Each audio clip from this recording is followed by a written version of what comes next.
what you can do if you want to finish well. Number one, you have to want to finish well. It doesn't just happen. You have to be determined. I'm going to finish well, and that's work. It doesn't just happen.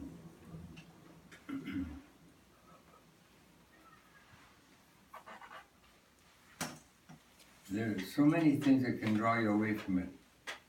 You can say, I'm too busy now. This week I've had a tough week. I just won't bother going to church. Or I know I should read my Bible today. I got up early and I've been busy all day.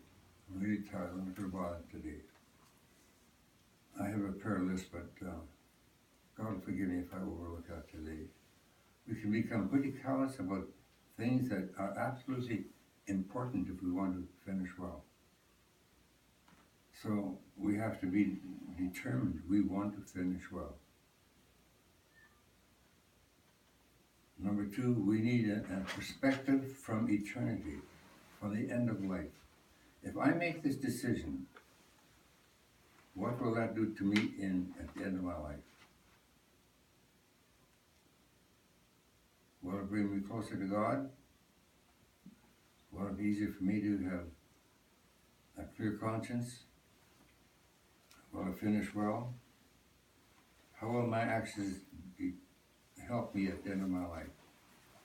Kind of interesting. Number three, finish each chapter of life with a clear conscience. He didn't say what chapters were, but to me chapters are, for example, for each one of us, we had a chapter of childbirth, of childhood. We've had children in our family. We have adolescence, maybe our own adolescence. We've had marriage. We've had family. We have a career. We're retired.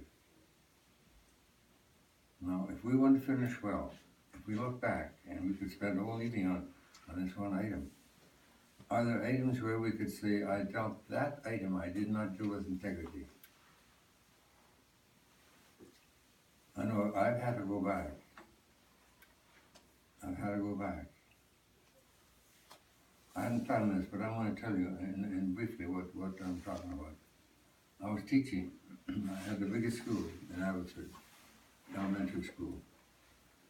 And I was determined I was going to finish well. And suddenly one day I said, Lord, if there's anything in my life that has to be corrected, help me and I will straighten it out. Pretty dangerous prayer. Pretty dangerous. And I'll tell you what happened. The Lord said to me, when you were in university,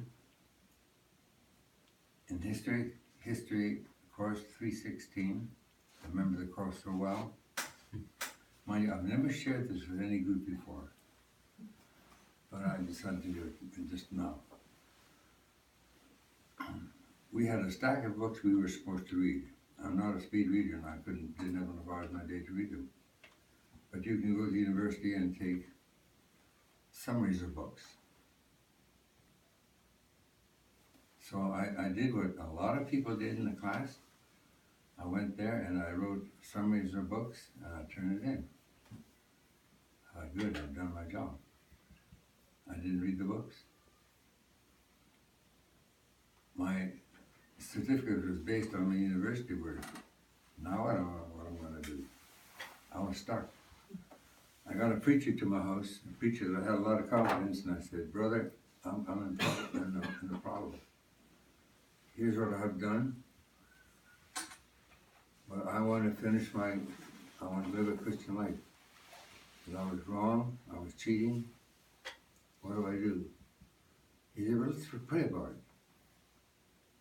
I said, everybody did it. He said, okay, let's pray about it. I said, okay. So we prayed, and he said, okay, here's what happened. If it's nothing serious, it'll go away. If it's very serious, it'll get worse. Guess what? I couldn't sleep.